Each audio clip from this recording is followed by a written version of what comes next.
Greetings, Brit and Poland watchers.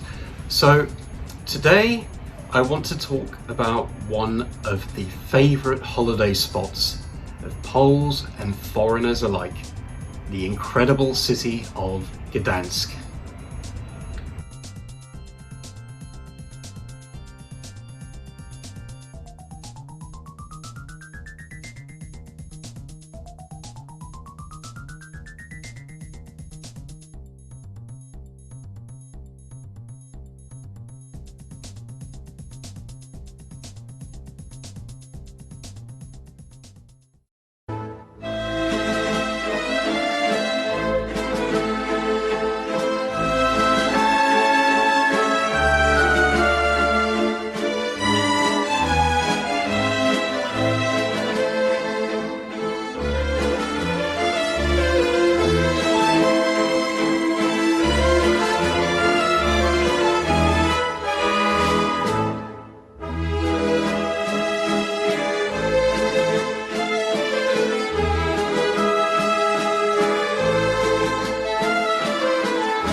Now, I try to do justice to every place I make a video of.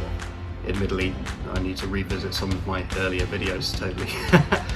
But here, I know I will likely have to make some sequels. Simply because there is so much to see in Gdansk. One video will probably not do it justice. And certainly, I have more to discover despite visiting the city, 3 times this year alone. So for those who are new to Gdansk or know nothing about it, let's start with the basics. So Gdansk is part of a tri-city.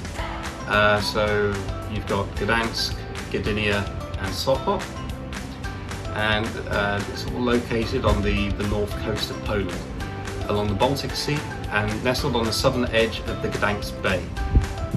And it is the capital city of the Pomeranian Voivodeship. It's very easy to reach. You can go by plane, you can get there by train, you can easily drive there. Gdansk is connected with many countries thanks to low-cost carriers. Heck, if you want to make it super cheap, you could even find a bus route here. The roads leading here are new and smooth for the country, and when you're here you will find many local trains that will take you around the region. If you want to explore, personally I can recommend the following places. So Torun, it's maybe an hour or so away by train, but definitely worth the visit. Certainly you could fill a day very easily here in this wonderful medieval city. You have Malbork. The city itself perhaps isn't much to say about, but the castle there is certainly worth visiting. It's one of the biggest in Poland and has a fantastic history, and they've reconstructed it really well. And then you have some more kind of local places like Warsaw, which is the kind of capital of Kashubia, which kind of covers a lot of this region with the history. So there are definitely, some really good places to visit in the local area, and to really experience the heritage and culture. And if you want to make your trip to Gdansk even more affordable, not too far away, about maybe an hour or so by local train, you have this place called Rumia. It's a nice little place to stay, with some cheaper accommodation options. Now, Gdansk, given its proximity to Germany and being right kind of on the northern coast of Poland, it has a bit of a long and turbulent history. For some more details on that, please stay tuned to the end of the video where I'll talk about that a little bit more in detail. But firstly, let's talk about some of the key sites to see when you're visiting Gdansk. So it may interest you to know that after World War I, Gdansk was known as the Free City of Danzig, and it was a largely independent nation in accordance to the terms of the Treaty of Versailles. Though largely German influenced, there was a sizable Polish population, and you had a Polish garrison based at Westerplatte. It was used as a pretext by Hitler to invade Poland. Essentially, when the League of Nations wouldn't give it to full German control, and hence it was one of the first places to be attacked in World War II.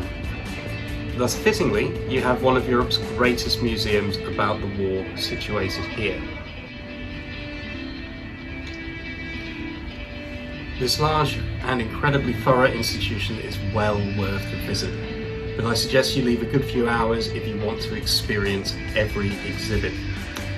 We were there for 3 hours, and admittedly, reading almost every description, we barely made it halfway through before we were kicked out due to the museum closing at about 6 at the time. So I guess it depends on your sightseeing style, but we really enjoy very graphical explanations and videos. Pretty much everything available here is in English, and there is a lot to see. Taking you through the pre-war build-up, up to the propaganda thrown around on each side, throwing you stories of the invasion of Poland, chronicling many stories. Artifacts, plenty, and they really bring the story of this war to life. You will learn a great deal, meet very creative and eye-opening displays, and get a real sense of what happened in this war from start to finish. On a practical note, the museum is located in quite a central area, and tickets can be bought on the spot or online for as little as about €6. And you'll have discounts applying to those that are younger than 22 or who are still students. So, on a similar vein, you will perhaps want to visit the old Polish post office. Now, normally when you hear about this sort of museum, you might suspect it to be a little bit dull. Well, not this one. For here you will learn the story of a great Nazi siege against this building and how the defenders did everything they could to fight off the German forces. You will hear the stories of courage, learn about the culture at the time, and learn of the harrowing fate that these defenders faced, with their bodies actually not being discovered until about 46 years after the war had ended. This one is pretty small, but super cheap at the same time, with ticket prices at about €4. And it really tells you a part of World War II history that you probably haven't heard before.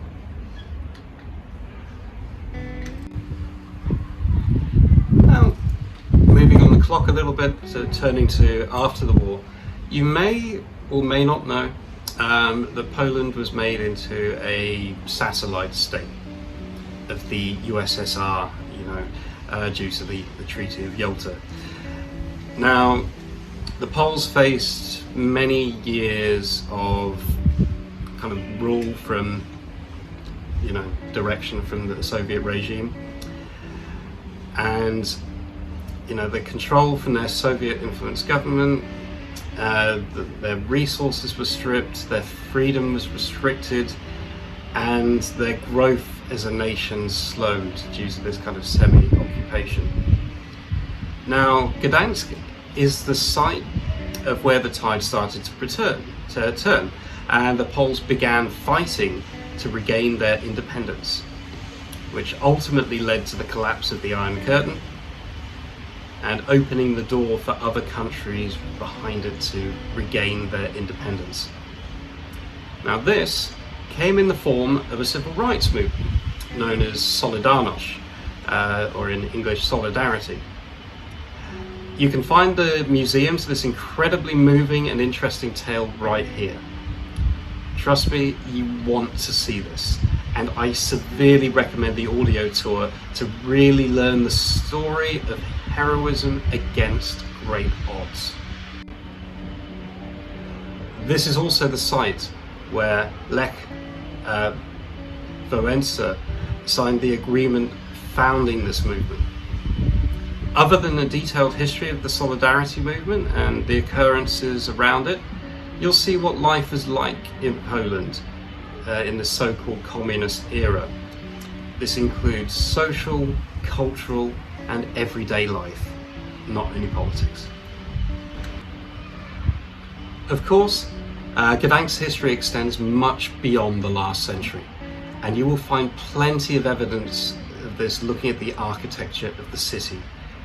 Though a lot of this was reconstructed due to damage done during the war, you will find it movingly beautiful. Walk along its waterways to experience the many bars and restaurants that add to the classical feel of the city, while taking in the coastal air and gazing at the ships on the Great Harbour. Admire the impressive architecture on your stroll and get a taste for its medieval roots. Be sure to check out the crane, still standing from 1442. This was at one time the biggest crane in the world and is one of the few symbols remaining of the great trading age of the city. As you walk through the streets, ensure to see Neptune's fountain, built in 1617. This fountain was actually removed during the Nazi occupation and then reinstated after.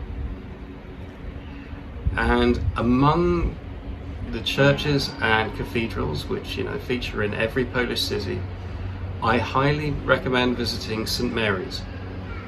Now, this dates back to the 14th century, and this impressive structure not only provides an invaluable landmark in the center of the city, but if you climb the 400 steps to the top, you are greeted with an impressive overhead view of the city.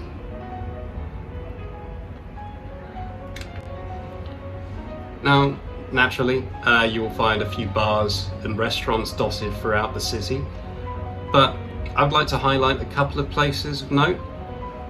Firstly, you have Jack's Bar on Long Market Street, a good place for a beer or a nice bit of a dance in the evening.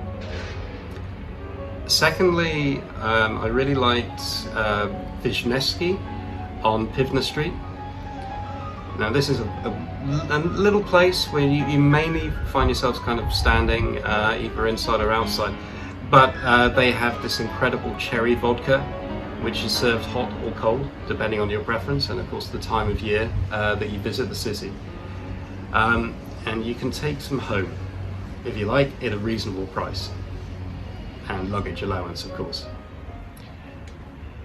Now, as you venture out of the city, you can find your way to Stogi Beach, which is a lovely coastal stretch, and if you are lucky enough, you may find some amber, as a lot of this is kind of washed up on the shores.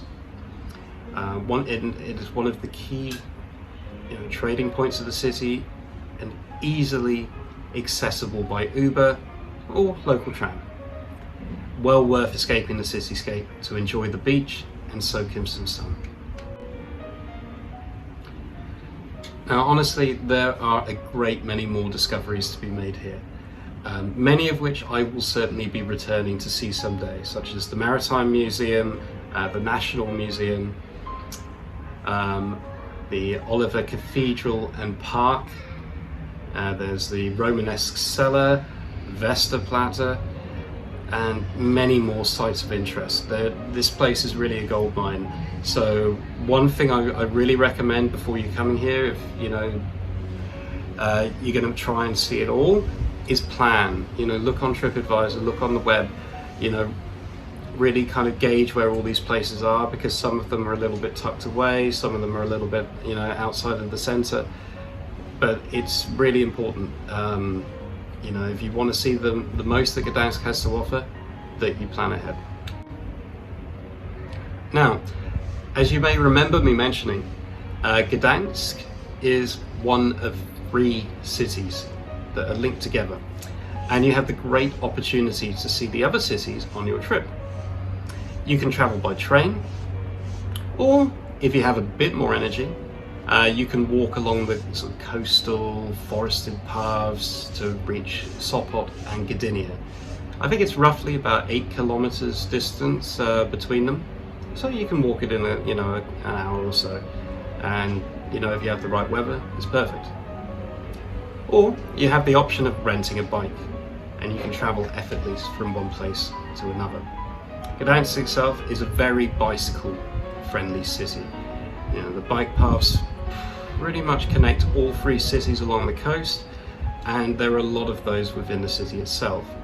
You can find a lot of bike rentals that shouldn't come in at a higher price than, say, 15 euros for a day. And you can also do it just going along the beach. These 3 cities are all connected by the one long strip of beach. Now, Sopot, it's known as a bit of a party city, not only housing a magnificent beach, but you will find plenty of bars and clubs, as well as some fine restaurants. Some of my friends say this is their favourite party of the Tri-City to visit. Be sure to check out Domek, or the Crooked House. Now, this artistic building houses bars, cafes and nightclubs. You will also find the longest wooden pier in Europe.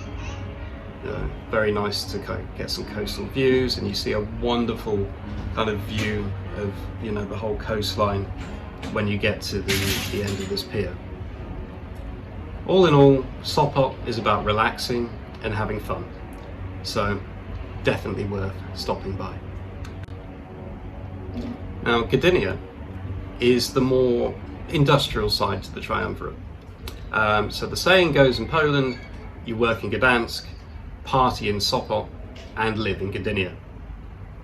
You'll find there are a few bars and shops to explore in the heart of the city, but also to be mostly offering the port to take in the ships, monuments, and even an aquarium, plus quite a nice selection of bars and restaurants. And I believe there's a museum also based on one of the ships here. You will find a particularly good potato-based restaurant near the port called Bar, and this will really fulfill your craving for Polish-based staples at affordable prices. And trust me, the food there is delicious. Better yet, Gdynia also offers you a wonderful coastal experience with a nice long stretch of beach to explore, with some of the most interesting rocks that the ice sheets could deposit. The colour of these is fascinating. I wish I'd been there as a geologist to tell me more. And again, it's another place to search for amber. You might just get lucky, though you might need a diving suit to find some of the bigger pieces. And of course, you can just take in the sea air and take a dip into the sea. And if you're willing to go on a bit of a hike, you will find a nice forested area, around the back of the beach. And if you take a bit of a trek through this, you will come to a bit of a secret, which are the old Russian gun emplacements up on the hill. And you also see some bunkers, and this really kind of adds to the modern history of the area. Again, all 3 of these are perfectly connected. Communication within these cities is also reliable. You'll find local train, I've mentioned a couple of times there, going all the way across the region, even into the late evening, like up to 10 or 11 o'clock. But checking on the SKM Trójmiasto, you can see that the trains are operating pretty much all throughout the night, just less frequently. So this last section is for you history buffs out there. I did promise you that I would tell you a bit about the history. Now, given Gdansk has been occupied numerous times over the years. You know, there's such like a mixed kind of cultural heritage there.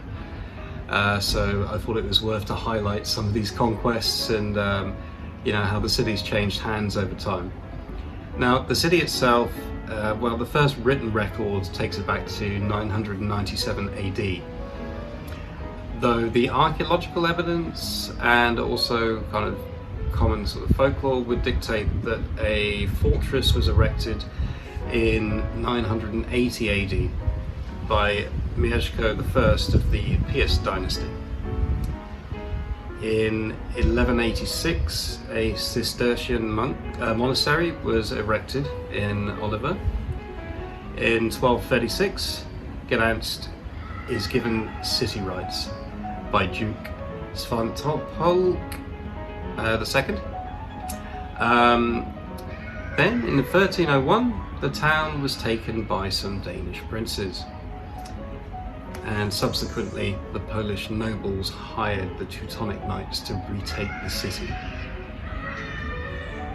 Now, the kind of peace between the Polish nobles and the Teutonic Knights didn't last too long, because in 1308 the Teutonic Knights take the city and defied the Polish nobility, and even decided to carry out a bit of a massacre, which in recorded history was of about 10,000 people, though that number is often thought to be a bit exaggerated. And in 1340, the Knights established their own fortress in the city to house their commander. And in 1358, Gdansk joins the Hanseatic League, so this is a powerful trading league of the time. Fast forward to 1410, and you have the Battle of Grunwald. And this resulted to the city coming back to the Kingdom of Poland. However, this lasted for about a year, and then it returned to Teutonic control under the Peace of Thorn. Then in 1454, the Kingdom of Poland took Gdansk back, basically citing the imprisonment or murder of local patricians, of mayors. And this action led to the 13 Years' War between Poland and the Teutonic Order.